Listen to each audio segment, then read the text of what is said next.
A saudade é nossa alma dizendo para onde ela quer voltar. Rubem Alves. As palavras do mineiro Rubem Alves sempre encantaram o conterrâneo Padre Léo. Lembro-me do entusiasmo com que nosso alegre e divertido padre recebeu o renomado educador no programa Tenda do Senhor. Realmente presenciamos um encontro memorável.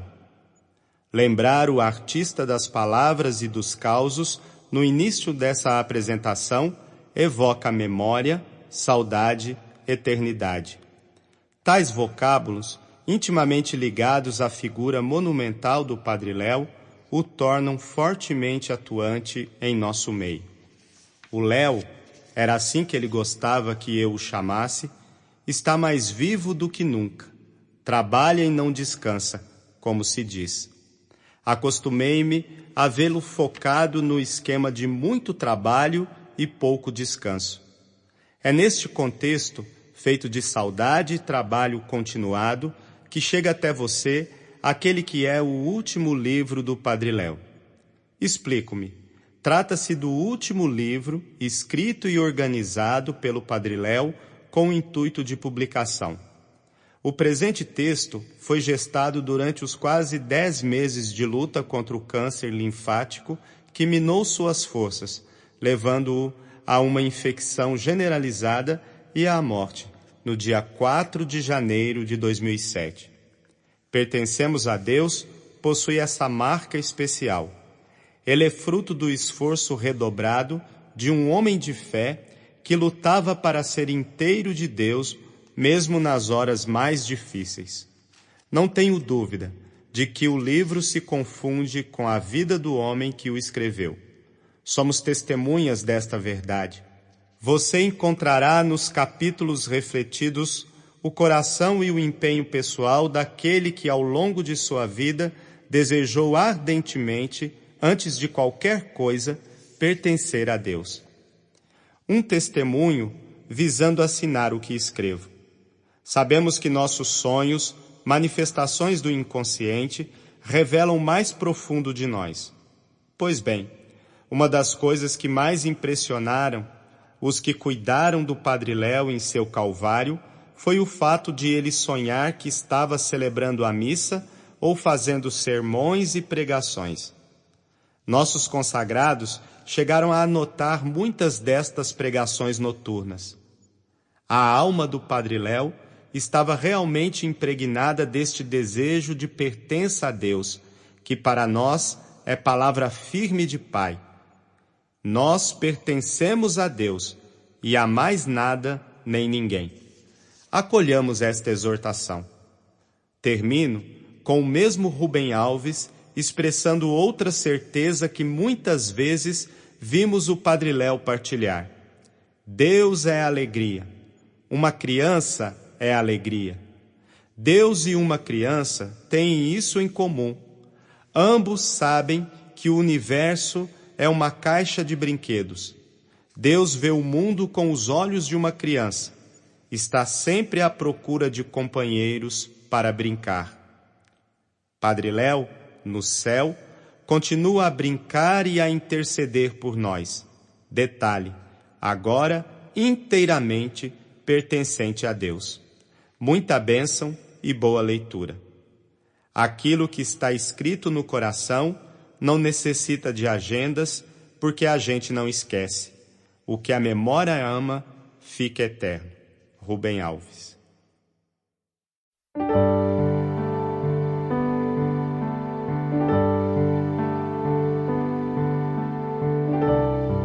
Cuidar do que é de Deus. Porventura, ignorais que os injustos não terão parte no reino de Deus?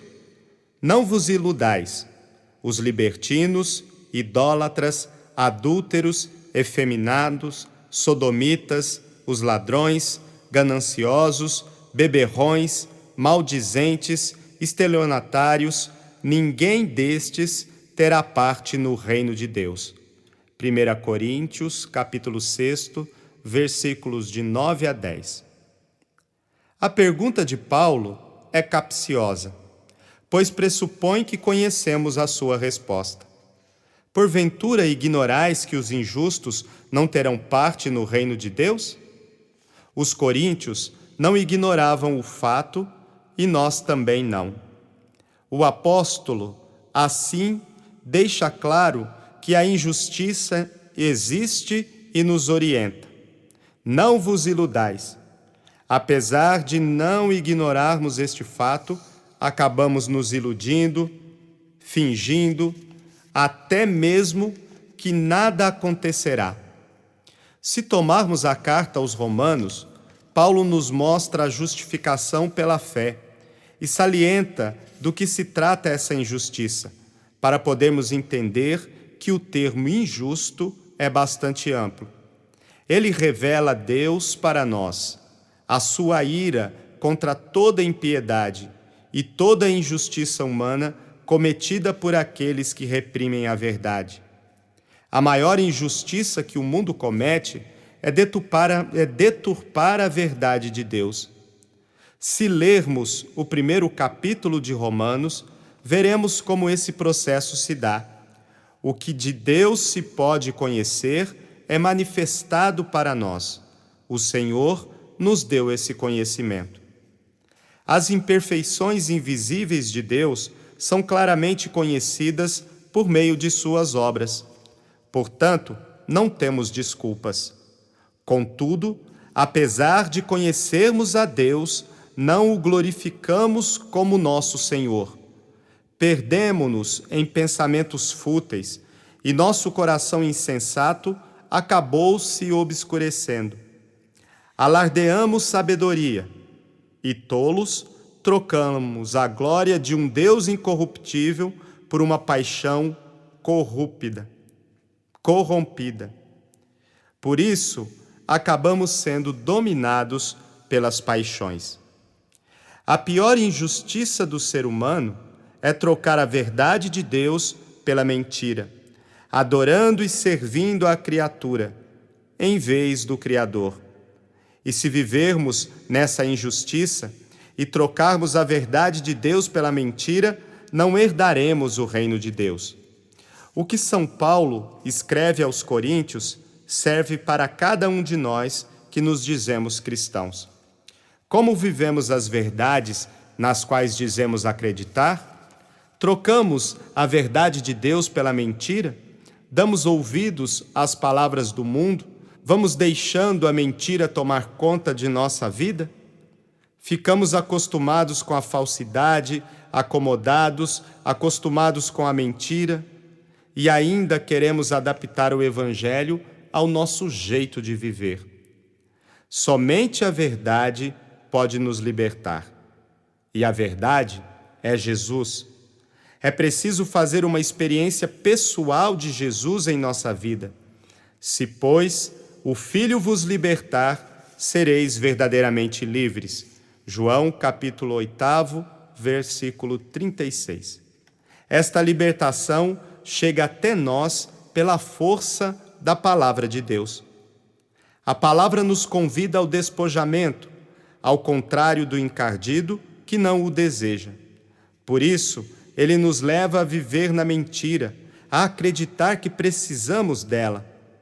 Pouco a pouco, nos tornamos seus dependentes. Só a verdade liberta. Por isso, para deixar um vício ou um pecado, precisamos, antes de tudo, tornar pública nossa decisão, dando às pessoas que convivem conosco o direito de nos cobrar. Quem não quer mais fumar, deve pedir a ajuda da graça de Deus, sabendo que a graça de Deus está sempre a seu favor quando o assunto for libertar-se de um vício. Deus não quer que fiquemos nesse vício terrível que começa de modo tão despretensioso. O que tem de mais fumar? Bem sei como é. Muitos de minha família fumam.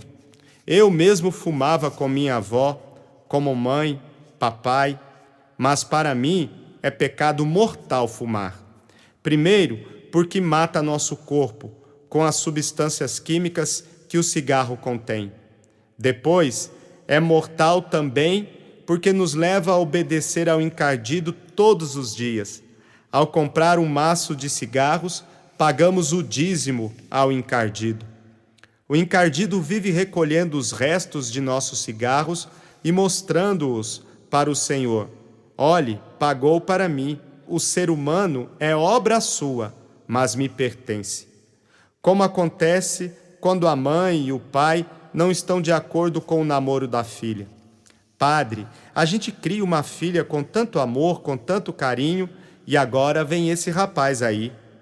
O Senhor deve olhar para nós e dizer: a gente cria um filho tão bonito, com tanto amor e carinho, e vem o encardido com uma porcaria de um cigarro e o leva para o vício, deixando-o mal cheiroso, com dentes e dedos amarelados.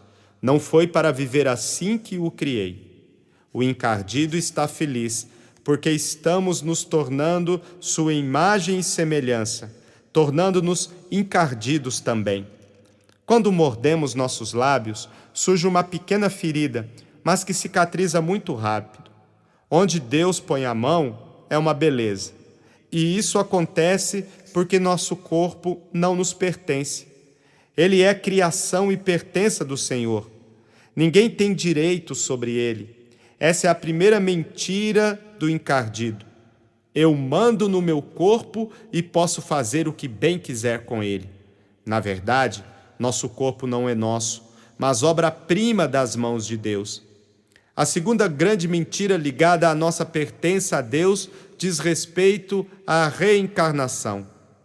Os argumentos são os mais variados, todos fracos, porque Deus daria apenas uma chance para a pessoa, só uma vida? Não. Deus seria injusto. E a pessoa que morre no pecado? Não. Tem que ter outra vida. A reencarnação é uma mentira transformada em verdade para muitas pessoas, infelizmente, pois é um absurdo. Acreditar na reencarnação é crer que Deus perdeu a criatividade, que o Senhor nos fez e não sabe mais fazer. Por isso precisa reaproveitar a alma velha em corpo novo. Ora, tenho para mim, quando penso em reencarnação, que o Senhor não trabalha com lixo reciclado. Nosso Deus é criador, e isso significa que está nos criando agora. Deus não criou o mundo há bilhões de anos, mas o está criando e recriando hoje. A criação é a ação contínua, constante e atualizada de Deus. Ele sustenta o mundo com o seu poder. Tudo existe por sua vontade. Deus nos sustenta em tudo o que fazemos e sempre nos recria. Nosso Deus é um Criador eterno e terno. Nossa fé nos diz que depois desta vida virá o juízo, quando seremos chamados diante de Deus. A parábola dos talentos, que se encontra no Evangelho de Mateus, é muito séria. Não se encontra junto à parábola do semeador, em que Jesus fala do reino. A parábola dos talentos está no contexto do juízo final, porque os talentos que temos de devolver correspondem à nossa vida. Cada um de nós recebeu, no dia em que nasceu, o talento da vida, o talento do corpo. Podemos até pensar que não temos talento algum, porém temos um corpo, nossas ideias, nossa inteligência, nossa vontade, nossa voz, que são talentos que cada um de nós recebeu. E não foram apenas 10, cada um recebeu e recebe milhares de talentos. Vejamos, vamos registrar em uma calculadora quantos anos de vida temos.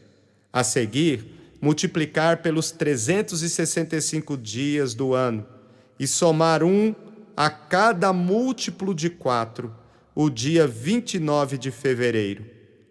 Esse total deve ser multiplicado por 24 horas e a seguir por 4.500, que é o número médio de batidas do nosso coração por hora. Quanto obteremos? É mais ou menos o número de talentos que Deus nos deu. E Ele vai cobrar. Na parábola dos talentos, Jesus deixou claro como será a cobrança no juízo? E qual o talento que entregaremos para Deus? Os injustos não entrarão no reino por mau uso deles. O Senhor nos deu tantos dons, tantos talentos, e nos deixamos levar pelas péssimas notícias que o encardido faz chegar até nós. Quando lemos os jornais, vemos o noticiário na TV, ficamos sabendo de tanta desgraça que aos poucos vamos nos conformando. Ah, é assim mesmo, tudo vai mal. Padre, eu sofro tanto, tenho tantos problemas. Se fosse contar o tanto que já sofri, daria um livro. É melhor não escrever, não. Entramos assim em uma pedagogia do negativo e pensamos que tudo é obra do demônio. Não olhamos mais as coisas bonitas que temos, não percebemos a obra de Deus em nossa vida. Precisamos perceber a graça do Senhor agindo em nós e em nossa história.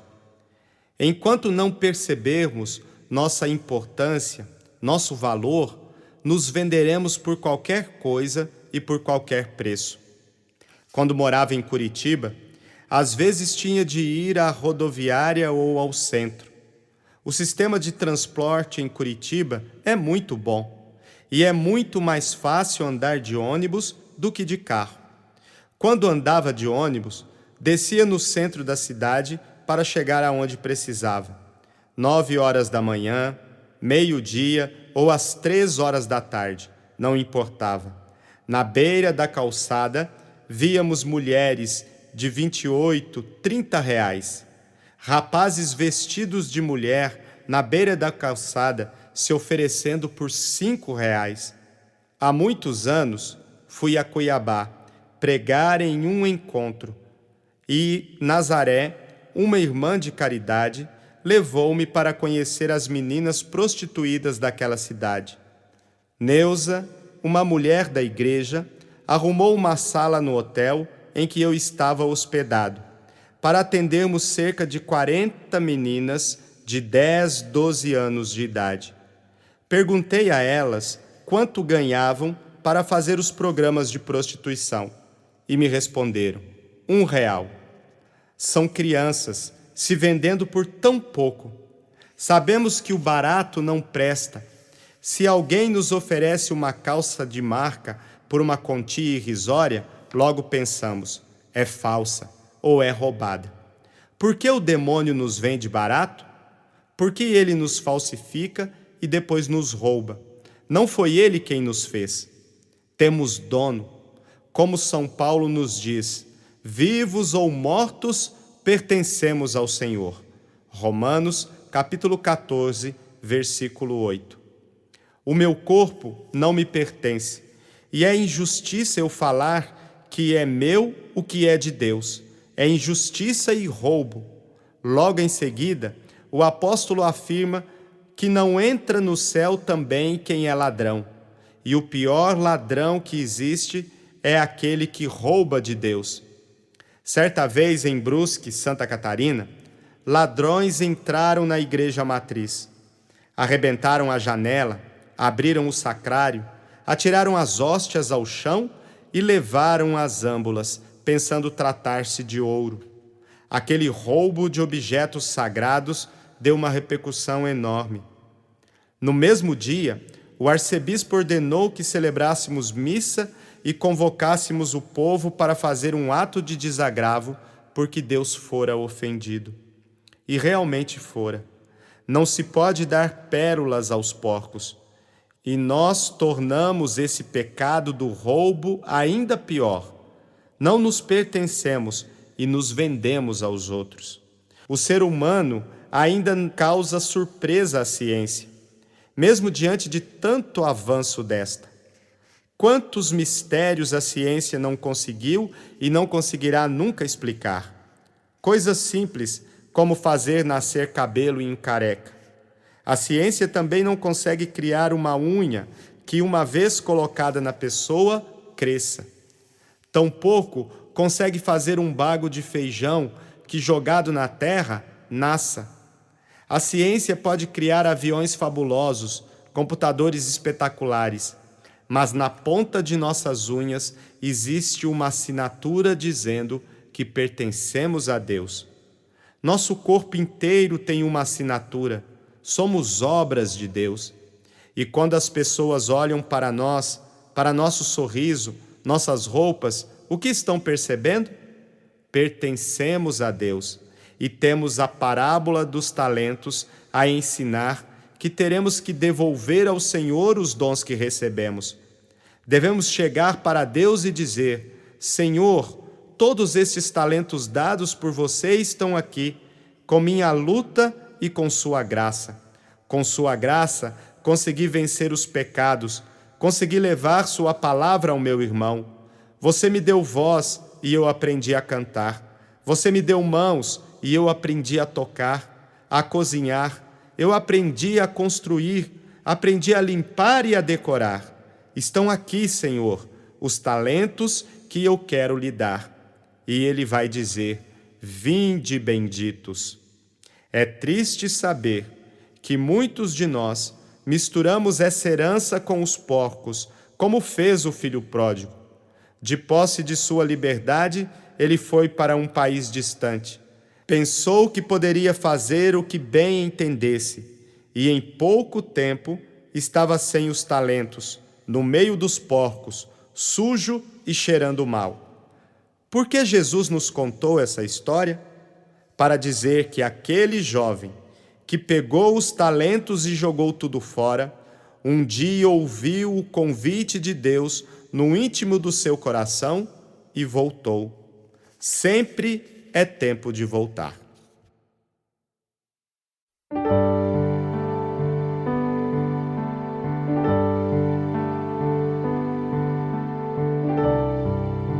Somos de Deus.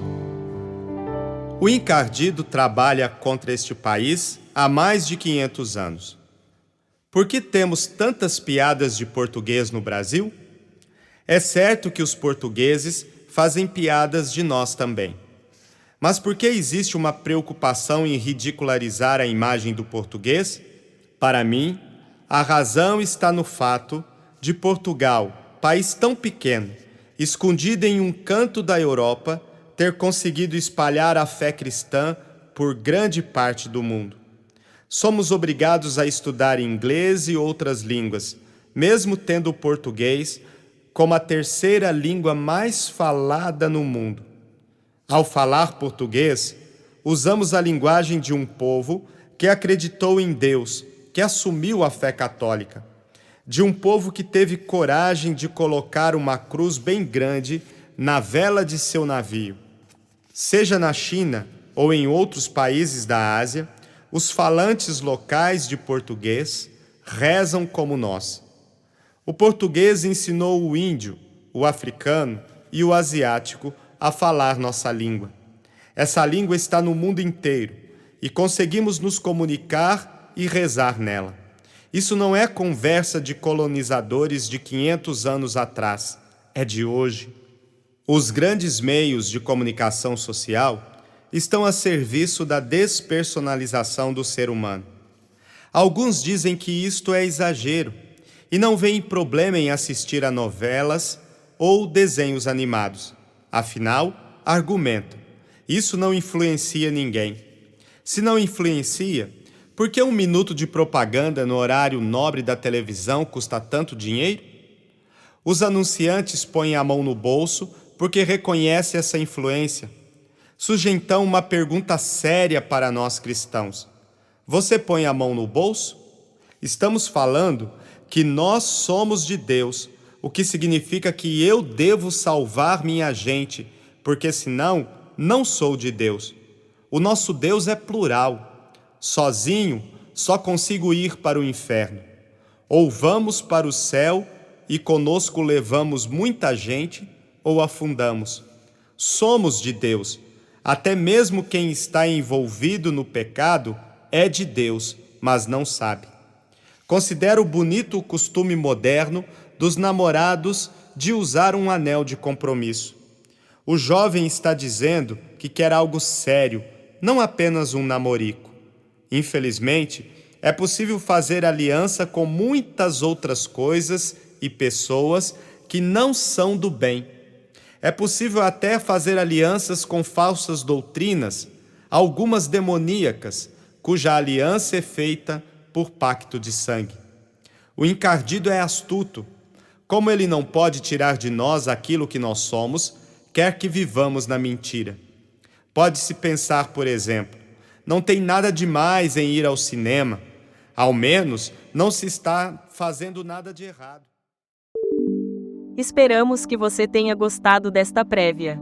Para continuar ouvindo este audiolivro no Google Play Livros, use o link na descrição do vídeo.